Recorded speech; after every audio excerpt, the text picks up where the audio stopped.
오늘부터는 이제 로마서 10장을 넘어가서 그 윤곽을 지난주까지 살펴보았는데 지금부터는 한 절씩 이렇게 들여다보는 그런 시간을 갖도록 할 것입니다. 1절에 보니까 이런 말씀이 있습니다. 형제들아, 내 마음에 원하는 바와 하나님께 구하는 바는 이스라엘을 위함이니 곧 그들로 구원을 받게 함이라 이랬어요. 여기 보면 원하는 바 또 하나님께 구하는 바 두 가지가 있습니다. 그래서 원하는 바, 구하는 바 이것은 명사로 이렇게 쓰는데 헬라어로 유토키아, 그러니까 문자 그대로 보면 소원 또 구하는 바 데시스 이것은 간구. 그러니까 여러분은 오늘 기억할 것은 두 가지예요. 소원, 간구. 이 두 가지입니다. 우리 모두가 이 가지고 있는 단지 그 소원의 내용, 기도 제목의 내용이 다른 것입니다. 그래서 바울은 자신의 소원과 기도 제목이 무엇인지 구체적으로 밝히고 있습니다. 여러분 잘 안다시피 로마서를 쓰게 된 그때 당시를 보면 자신을 핍박하는 이스라엘 사람들을 향하여 그들을 어떻게 하면 구원을 받게 할 것인가, 이것이 바울의 간절한 소원이었어요. 그러니까 늘 마음의 소원은 그거였어요. 어떻게 하면 구원을 받을까. 그러니까 영혼 사랑의 마음이 그의 소원이었다, 그런 얘기죠. 지난주에도 말씀드렸죠. 영혼 사랑. 그러니까 마음의 소원을 갖고 그는 기도했다, 그겁니다. 이게 거룩한 소원과 그리고 거룩한 기도예요. 중요한 점은 바울의 모습이 그리스도인 된 우리의 모습이 돼야 된다는 거예요. 바울이 거룩한 소원을 가졌듯이 저와 여러분에게도 늘 거룩한 소원이 있어야 된다는 거예요. 이게 굉장히 중요하다는 거죠. 그러니까 왜 거룩한 소원이 있어야 되느냐, 왜 이것이 중요하냐 하는 것을 오늘 알려보려고 그래요. 우리가 믿는 예수 그리스도께서 사람을 살리기 위해 자신을 죽이셨습니다. 사람을 살리기 위해서 자신이 죽었습니다. 그러니까 바라는 것은 바로 뭐냐면은 우리가 예수님이 그렇게 하셨기 때문에 예수 믿는 우리들도 그러한 삶을 살아내기 위해서는 분명한 마음의 소원이 다 있어야 된다는 거예요. 여러분 한번 가만히 생각해 보세요. 여러분의 마음의 소원이 뭐예요?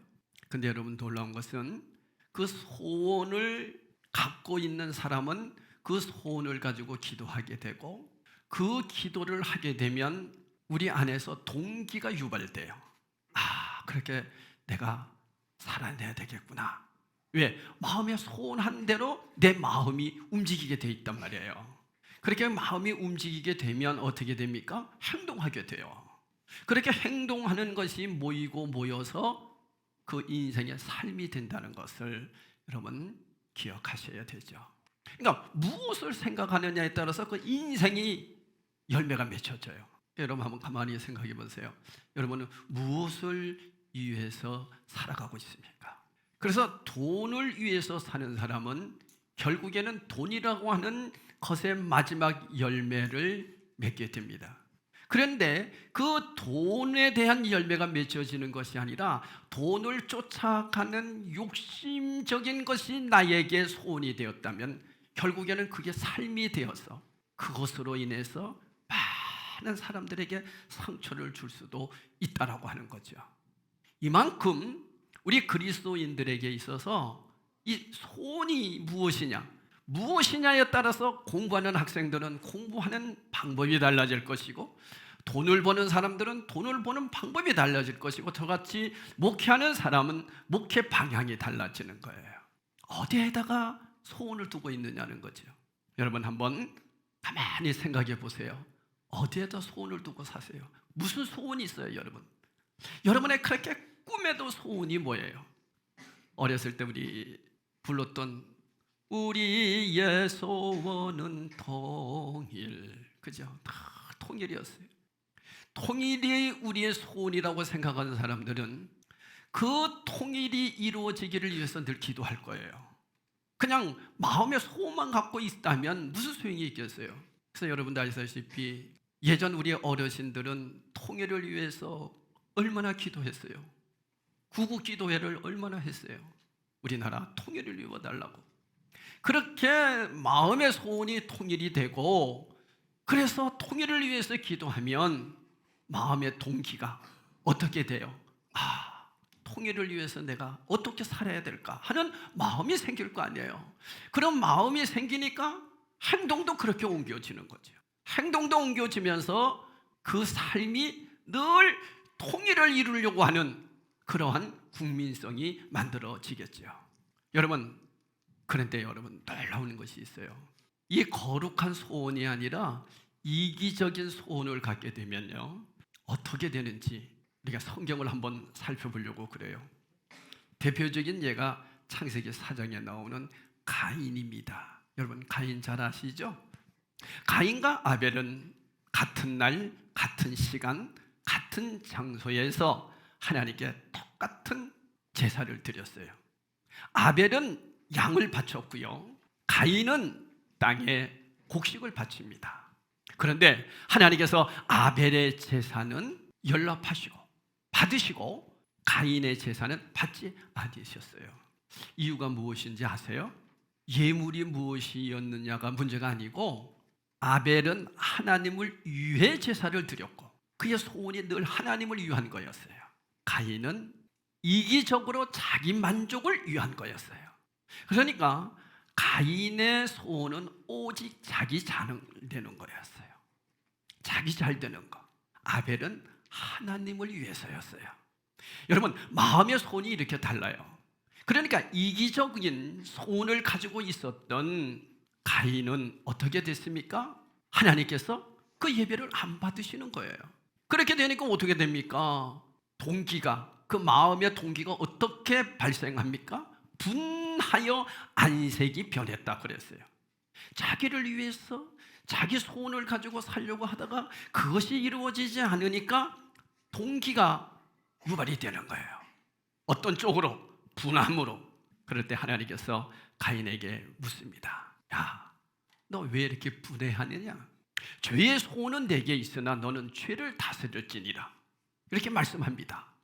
너 죄의 소원이 있다는 거예요. 그러니까 여러분, 거룩한 소원이 있고 악한 소원이 있다는 거예요. 죄의 소원이 있다는 거예요. 그게 뭐예요? 자기 이기적인 것을 말해요. 그러니까 여러분, 우리가 기도할 때도 이기적인 기도 있잖아요. 기복적인 기도. 뭐 잘 되게 해주시고 무엇이 잘 되게 해주시고 매일 나만을 위한 기도, 우리 가족만을 위한 기도, 자기 중심적인 기도, 이 땅에 잘 되기를 위한 기도, 이게 기복적인 기도 아니에요?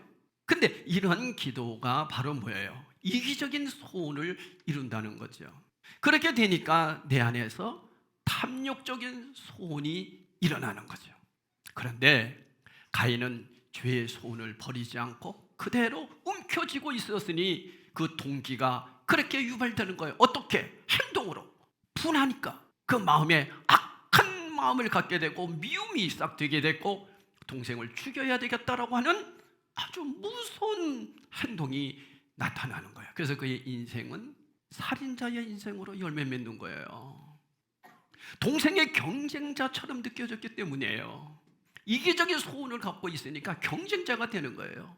여러분, 돈이 목적이 되면 여러분 다 모든 것이 경쟁입니다. 그렇지 않겠어요? 이렇게 자기의 이기적인 것을 가지고 있었을 때에 가인은 그 행동이 돌 들어서 동생을 쳐 죽이는 거였어요. 그러므로 우리는 거룩한 소원, 거룩한 기도 제목을 지녀야 됩니다. 꼭 기억하셔야 돼요, 여러분. 정말 다 거룩한 소원을 가져야 돼요. 그게 뭘까요? 꿈에도 소원, 영혼 구원이에요. 왜요? 예수님이 그 일을 위해서 십자가에 돌아가셨고, 그리고 하나님께서 저와 여러분을 먼저 선택하셔서 하나님 자녀 만들어 주셨잖아요. 왜요? 영혼 구원하라고. 그게 우리의 꿈에도 소원이 되면 여러분은 그걸 놓고 기도하게 될 겁니다. 영혼 구원을 위해서. 그렇게 기도하게 되면 자연스럽게 동기가 유발돼요. 어떻게? 전도하는 사람이 돼야 되겠다. 내가 그리스도인처럼 바르게 살아내야 되겠다. 하나님 자녀로서 바른 삶을 살아야 되겠다는 마음가짐이 생긴다니까요. 동기가 유발된다니까요. 그렇게 되면 어떻게 됩니까? 행동이 달라지는 겁니다. 말하는 것도 달라질걸요? 막 내 맘대로 안 살걸요? 그렇게 달라지니까 삶이 열매가 맺혀지는 거예요. 예수 그리스도의 십자가의 사랑을 아는 우리 그리스도인들이 여기에다가 늘 초점을 맞추고 여러분이 기도하며 소원을 가지고 살아낼 때 아름다운 열매가 맺혀지는 거죠. 한번 여러분 가만히 생각해 보세요. 내가 신앙생활을 하는 이유가 뭔지를. 여기에다 초점을 맞추지 않고 그냥 신앙생활을 내 개인적인 만족에다가만 둔다면 그건 큰 문제를 야기시킬 수 있다는 내용이에요. 근데 여러분도 아시다시피 바울은 그 마음의 소원이 오직 영혼 구원이었어요. 그래서 이스라엘 백성들이 자기를 위해서 죽이려고 해도 그들을 위해서 다 기도하는 사람이 됐어요. 왜? 그의 소원은 누구든지 구원받기 위해서죠. 이스라엘 백성이든지 이방인든지 누구든지 구원을 받기 위해서 그는 마음의 소원을 품었다는 거예요. 여러분 마음의 소원 품기를 바랍니다. 마음의 소원을 품으셔야 돼요. 저도 이 말씀을 준비하면서 맞다. 영혼 구원이다. 목회도 오직 영혼 구원에다 초점을 맞추는 거예요. 교회가 세워진 목적이 뭐예요? 영혼 구원이죠. 거기에다가 주님은 먼저 우리를 선택해서 불렀어요. 이 땅에서 잘 먹고 잘 살려고 부른 게 아니에요. 하나님이 저와 여러분들을 만세전에 택하시고 부르시고 의롭게 하시고 영원하게 해주실 이유가 뭐예요? 주님의 일을 하라고. 그것이 그리스도인이에요. 그러니까 여러분들의 기도 제목이 이제부터는 좀 달라져야 되고, 기도 제목이 달라지게 되면 삶이 달라지게 됩니다. 그게 소원이에요. 두 번째로 무엇이 거룩한 소원이고 거룩한 제목일까요? 성경에서 말하는 거룩이란 우리가 구별된 것을 얘기하지요. 하나님의 사랑하는 마음, 하나님을 사랑하는 중심으로 사람을 사랑하는 거예요. 이게 거룩한 소원이에요. 그러니까 여러분 영혼을 사랑한다라고 한다는 얘기는 사람을 사랑한다는 얘기예요. 그죠? 세상 사람들은 그냥 박의 정신을 가지고 사랑하는 것은 그냥 인간이니까 생명이니까 사랑한다고 얘기해요. 근데 우리는 아니에요. 영혼을 사랑하기 때문에 사람을 사랑하는 거예요. 영혼을 구원하기 위해서 사람을 사랑하는 거예요. 그 일이 하나님께서 저와 여러분에게 허락하신 소원이기 때문에 그래요. 그래서 위로 하나님을 사랑하고 옆으로 이웃을 사랑하는 이 계명, 이게 거룩한 소원이에요. 그래서 사람을 사랑하는 것은 바로 영혼을 구원하기 위해서 사람 사랑하는 거예요. 그러니까 여러분 소원이 늘 다른 사람을 위한 기도 제목이 돼야 돼요. 나만을 위한 기도보다도 다른 사람을 위해서, 더 나아가서 나를 힘들게 하는 사람들을 우리는 아예 포기해버리잖아요. 그런데 여러분 나를 힘들게 하는 사람들이 하나님께서는 그냥 우리 주위에다가 세우지 않았다는 거예요. 나를 훈련시키는 교관으로 세워놓은 거예요. 그러면 내가 살 수 있는 길은 뭐냐? 사도 바울을 통해서 우리가 알 수 있죠. 사도 바울은 그들을 기도했어요. 처음부터 사랑한 것이 아니라 그들을 위해서 기도부터 시작했어요. 영혼을 사랑하니까 기도하게 되는 거예요. 그러니까 여러분 원수를 사랑하라고 하는데 우리가 어떻게 원수를 사랑할 수 있어요? 근데 기도부터 시작할 수 있잖아요. 하나님, 나는 도저히 사랑할 수가 없습니다. 그러나 주님이 약속하셨으니 그 말씀 붙잡고 기도하겠습니다. 그래서 여러분 한번 가만히 생각해 보세요. 여러분을 힘들게 하고 억울하게 하고 아주 어렵게 하는 사람들이 여러분 마음에 자리 잡고 있어요. 아예 신경이 안 써져요. 마음에 자리 잡고 있죠. 그 사람하고 동거하고 산다니까요. 아예 나하고 관심 없는 사람들은 생각이 안 나요. 그런데 나를 너무 힘들게 하는 사람은요, 자다가도 벌떡 일어나면서 생각이 난다니까. 그 사람과 동거한다니까 늘. 그 사람이 내 안에서 사라질 수 있도록 하는 방법은 뭐냐? 기도밖에 없어요. 내가 먼저 사랑의 마음을 갖도록 기도할 때 하나님께서 그 마음을 열어주셔서 결국엔 누가 사는 거예요? 내가 사는 거예요. 이 비결을 사도 바울은 정확하게 알았던 거죠. 그래서 이스라엘을 향하여 다 기도한 거예요. 제가 이 말씀을 깨닫고 김정은을 위해서도 내가 기도하고 있습니다. 저 푸틴 대통령을 위해서도 내가 기도하고 있어요. 그동안은 안 했어요. 나쁜 놈들 그냥 그랬지 기도 안 했어요. 근데 내가 기도하고 있어요. 그리고 내 주위에서 도저히 이해가 가지 않는 사람들도 있어요. 목회자들도 그런 사람들이 있거든요. 어떻게 해야 돼요? 기도밖에 없어요. 기도 안 하고 늘 생각하고 그 사람 왜 그래? 하고 우리가 비판하면 비판할수록 계속 그 사람이 내 안에서 살아난다니까. 나하고 떨어져야 되는데 자꾸 나하고 붙어온다니까. 더 가까이 온다니까. 그럴 때 여러분 이길 힘은 뭐밖에 없다고요? 기도해요. 그래서 거룩한 소원을 두고 기도하라는 거예요. 힘들게 하는 사람들 있습니까? 그 사람 영혼을 바라보면서 기도해 주시기를 바랍니다. 그리고 세 번째가요, 우리가 어떻게 거룩한 소원과 거룩한 기도 제목을 지닐 수 있습니까? 이스라엘은 바울을 죽이려고 했어요. 그런데 바울이 어떻게 그들을 살려내고 그들을 위해서 소원을 가지고 강구했는지 아십니까? 여기서 이 소원이라고 하는 뜻은 유토키아 이런 뜻이에요. 기쁘다, 기뻐하다. 그래서 이 동사로 유도케오 이런 뜻입니다. 기뻐하다. 그러면 뭘 보고 기뻐하겠느냐? 아니, 나를 지금 저렇게 힘들게 하는 이스라엘 백성들에게 뭘 보면서 기쁘겠어요? 여러분 마음에 너무너무 나를 힘들게 하는 사람이 있는데 그 사람을 보면 뭐가 기쁩니까? 근데 이 소원이라는 뜻은 기쁘다는 뜻이거든요. 바로 무슨 얘기냐면은 지금 현재의 모습을 보지 마시고 앞으로 김정은이가 마음이 변화돼서 나만 하고 통일을 이룰 날을 기대하면서 기도해 주라는 거예요. 이해하시겠어요? 꿈과 같은 얘기지만은 나는 그런 믿음으로 기도하라는 거예요. 저 푸틴이 우크라이나 전쟁을 이제는 끝내고 세계 평화를 위해서 일할 수 있는 그러한 대통령이 되는 것을 그림으로 그려보면서 기도하라는 거예요. 그럴 때 여러분 어떤 마음이 드는지 아세요? 마음이 기뻐져요. 바꿔 얘기하면 여러분을 힘들게 하는 사람들, 여러분 가족이 될 수도 있습니다. 시집이 될 수도 있습니다. 남편이 될 수도 있습니다. 아주 힘들게 해요. 그럴 때 여러분 너무 힘들잖아요. 그럼 그걸 놓고 기도하는데 어떤 마음으로? 변화돼서 정말로 믿음 생활 잘하는 사람으로 변화된 모습을 꿈꾸면서 기도하라는 거예요. 그럴 때 기쁘다는 거예요. 그렇게 안 하면 여러분 기도할 수 없습니다. 그렇기 때문에 원수를 위해서 기도한 것이 아니라 원수가 변화돼서 새 사람 되는 모습을 그림으로 그리면서 기쁜 마음으로 기도하라는 거죠. 현재의 시선으로 보지 마시고 변화된 모습을 보라는 거예요. 할렐루야. 이해가 가세요? 그래야만 기도할 수가 있는 거예요. 그런데 여러분 그렇게 안 하면 자다가도 일어나서요 꿈에도 나타난다니까. 그래서 물을 뺄컥뺄컥 마시고 또 잠자면 꿈에서도 막 나타나. 미워하는 원수는 이 원수가 빨리 나에게서 떠나가야 되잖아. 그 방법은 그가 선하게 예수님 잘 믿는 사람으로 변화될 거라고 하는 것을 그림을 그려가면서 그렇게 상상하면서 그를 위해서 기도해 줘 보세요. 그러면 결국엔 누가 산다?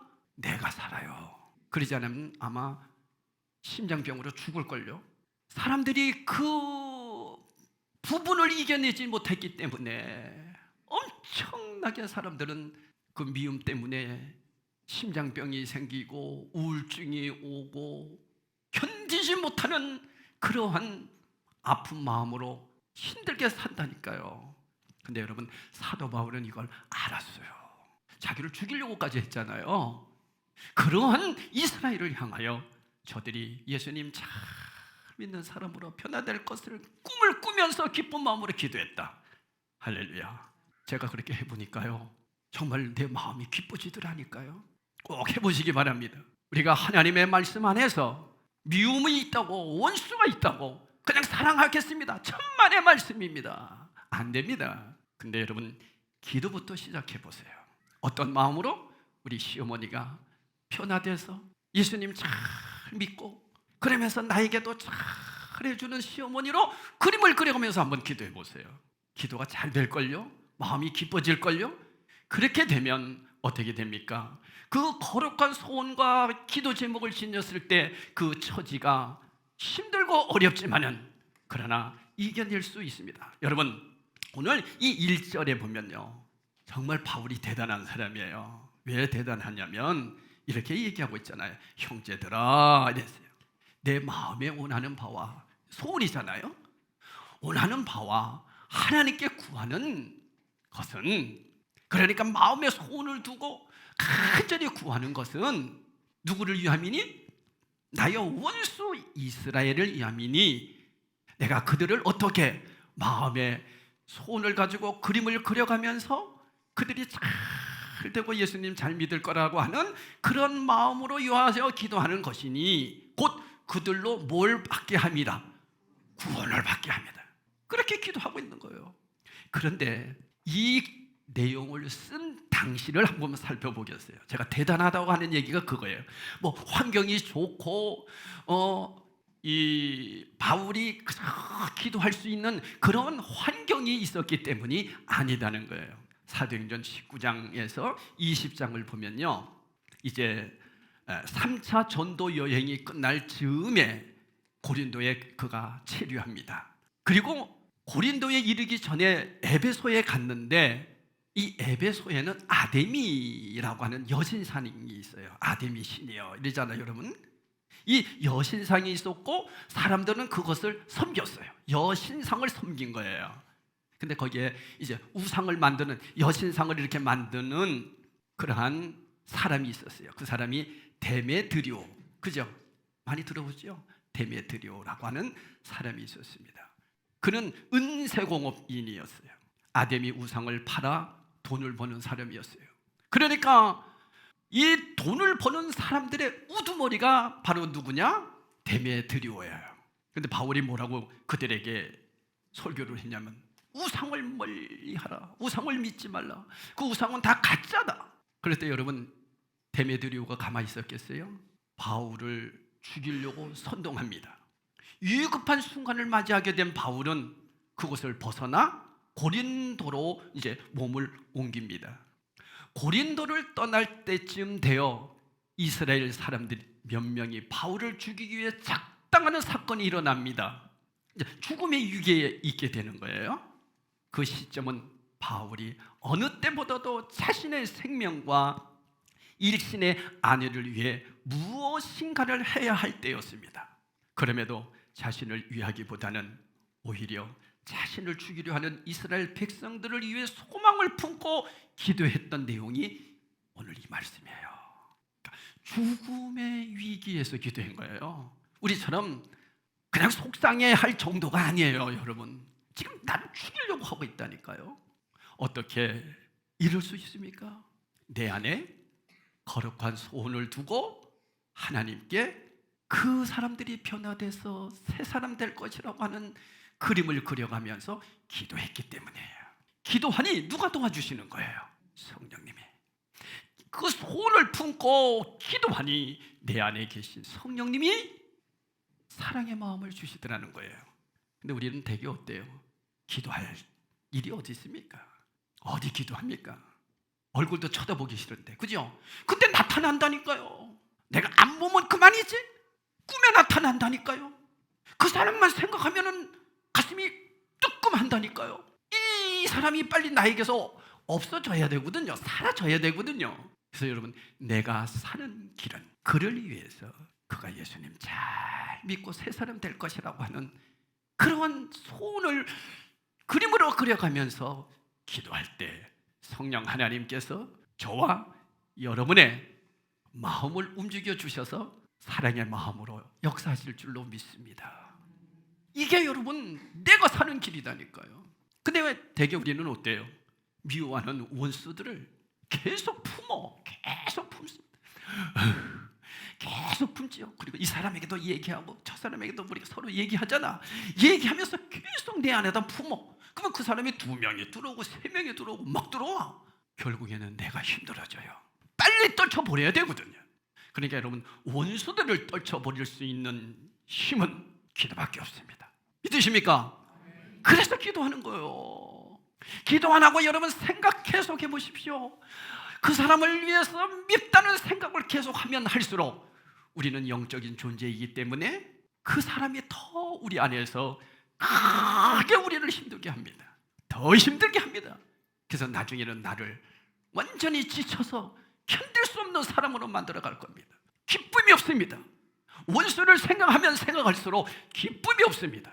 그런데 오늘 말씀에서 기뻐했다는 거예요. 변화된 모습, 시선을 지금의 시선으로 보지 않고 멀리 변화될 것이라고 하는 것을 그림을 그려가면서 지금 힘들고 어려운 죽음이라고 하는 고통 속에서도 그렇게 해야만 살아날 수 있기 때문에 여러분 한번 이제 바꿔놓고 생각해 보세요.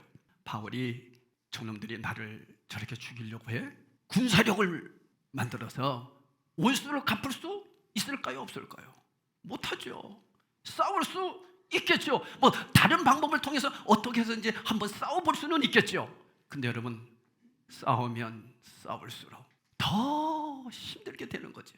그래서 우리가 이 원수를 사랑하고 사람들을 사랑하는 마음은 바로 내가 품고 용서하고 그를 위해서 기도해주고 그 사람이 변화될 것이라고 하는 확신을 가지고 기도하는 방법 이외에는 없다는 거 꼭 마음에 기억하시기를 바라요.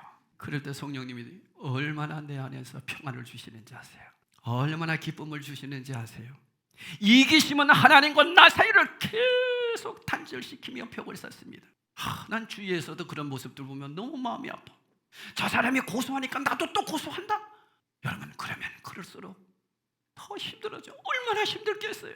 그러나 그렇죠. 사랑의 마음 가지고 기도해주고 그를 위해서 변화될 것이라고 하는 것을 기억하면서 그렇게 기도하면 마음의 동기가 어떤 마음으로? 사랑의 마음으로 바뀔 거 아닙니까? 그러니까 말하는 것도 그 사람을 위해서 좋은 말 해줄 것 아닙니까? 우리가 좋은 말을 해주면은 그 말은 천리를 간다고 그랬어요. 제가 만약에 이렇게 하고 있다고 보세요. 누구하고 만났어요. 그래서 그 사람에 대해서 막 흉을 봤어요. 그 사람 나쁜 사람이야. 무슨 나쁜 사람이야. 이걸로 끝날 것 같죠? 안 끝납니다. 언젠가는 이 얘기가 그 사람에게 들어갑니다. 그러면서 뭐랍니까? 박영기 목사가 그러는데 너 욕 무지하게 하더라. 그러면 그 사람은 어떻게 돼요? 나를 좋은 감정으로 볼까요? 아닙니다.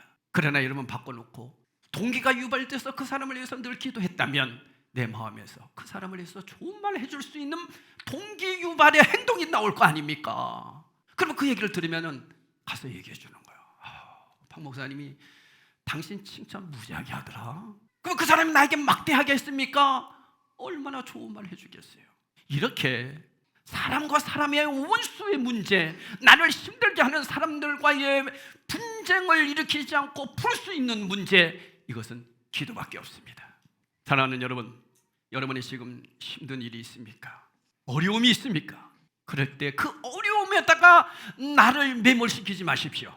그럴 때일수록 남을 위해서 한번 기도해 주는 사람 되보십시오. 한 예를 든다면 이런 거예요. 내가 왜 병에 들어서 병원에 와 있어야 될까? 하나님의 분명히 선하신 뜻이 있을 거예요. 왜? 하나님은 태초에서부터 나를 선택하셨다면 지금 일하시는 것도 그리고 앞으로 일도 하나님이 책임질 거 아닙니까? 그러면 이런 상황 속에서도 분명히 하나님의 선하신 뜻이 있을 거라고 생각한다면 오늘 말씀을 생각해 보란 말이에요. 타인을 위해서 기도해주고 남을 위해서 할 일이 있다고 생각할 거예요. 우리 그들을 위해서 기도를 하면서 저 사람들이 왜 저럴까? 기도하면서 하나님이 저들을 사랑하겠다고 변화된 모습으로 그림을 그려가면서 기도를 하는데 딱 답이 찾아진 거예요. 뭔지 아세요? 그 내용이 3절 말씀이에요. 자, 우리 3절 한번 보겠습니다. 3절에 보니까 2절하고 3절 볼까? 2절을 한번 더 보세요. 2절하고 3절. 내가 증언하노니 그들이 하나님께 열심히 있으나, 하나님께 열심히 있어요. 유대인들이 올바른 지식을 따른 것이 아니라 올바른 지식이 아니었다는 거예요. 3절. 하나님의 뭘 모르고? 의를 모르고 예수 그리스도의 십자가의 은혜를 모르고요. 그리고 열심히 자기가 율법으로 하면 되는 줄 알았어요. 자기 의를 세우려고 힘써 하나님의 의에 복종하지 아니하였느니라. 자기가 뭘 하려고 했다는 거예요. 이들이 잘못 믿었기 때문에 그렇다는 것을 알았단 말이에요. 저희들이 몰라서 예수님을 저주하고 예수 믿는 나를 죽이려고 하는 거구나. 저들이 몰라서 그랬구나. 내가 바르게 가르쳐줘야지. 그래서 그들에게 하나님의 말씀을 잘 가르쳐줬다는 거예요.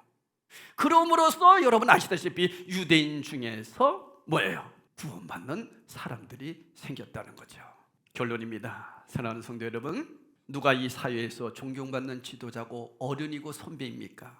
누가 먼저 예수 믿는 사람들이 어떤 모습이 돼야 되겠습니까? 그것은 늘 몰라서 그렇다는 것을 잘 기억하시고 잘 가르쳐주는 사람이에요. 목사도 그렇습니다. 목사도 목회하면서 우리 성도들이 엉뚱한 길로 가는 사람들이 있어요. 그럴 때 그를 위해서 사랑의 마음을 가지고 기도하면서 변화될 것이라고 깨닫고 기도해주면 그 사람의 문제점이 보입니다. 몰라서 그랬구나. 잘못 이해해서 그렇구나. 가정도 똑같아요. 여러분 부부 생활 해보면서도 몰라서 그랬겠구나. 우리 자녀들이 힘들게 할 때가 있잖아요. 우리 자녀들이 몰라서 그랬구나. 그러면 그들에게 하나님의 말씀으로 잘 가르쳐주는 것이 진정한 어른입니다. 이런 성도들이 될 때 우리 하나님의 기쁨이 나에게 충만해지는 거예요. 이렇게 되면 여러분들의 삶이 얼마나 활력이 있어지는지 아세요? 내 시선을 내 앞에 보이는 사람의 현재 모습에 고정시키지 않고 훗날 그 모습이 변화된 것을 기억하면서 기도하는 그 아름다움. 그러니까 여러분 내 안에서부터 얼마나 기쁨이 충만하고 내 안에서부터 그 원수 같던 사람이 조금씩 사라지게 되면서 주님의 사랑으로 채워지니 얼마나 멋진 그리스도인으로 이 땅에서 살아낼 수 있겠습니까? 얼마나 멋지겠어요. 이런 마음을 가지고 공부해 보세요. 공부하는 학생들, 이런 마음을 가지고 한번 돈을 벌어보세요. 그 돈 버는 그 삶이 얼마나 행복하겠어요. 이런 마음을 가지고 여러분 주님을 섬겨보세요. 얼마나 멋진 그리스도인이 되겠습니까? 사울이 바울로 변해서 하나님의 사람으로 멋진 삶을 우리에게 가르쳐주고 있지 않습니까? 그러니까 우리도 그 말씀을 배웠기에 우리도 그렇게 살아내야 되지 않겠습니까? 이것이 그리스도인이죠. 우리 다시 한번 생각해 봅시다. 거룩한 소원을 가지십시오. 그리고 그 소원을 놓고 기도하십시오. 그렇게 간절히 나를 힘들게 하는 사람들이 변화될 것이라고 하는 10년, 20년에 예수님 잘 믿고 변화될 것이라고 하는 그런 마음의 소원을 그려가면서 기도할 때 동기가 유발됩니다. 마음이 달라져요. 말하는 톤이 달라질걸요? 그렇게 달라지면서 행동이 달라지고 행동이 달라지니까 결국에는 삶의 열매가 맺히는 거예요.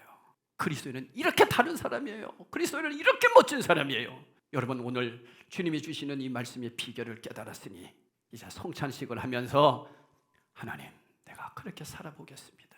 성령님과 의지하며 성령님께 도움을 구하며 내가 한번 기도해 보는 사람이 되겠습니다.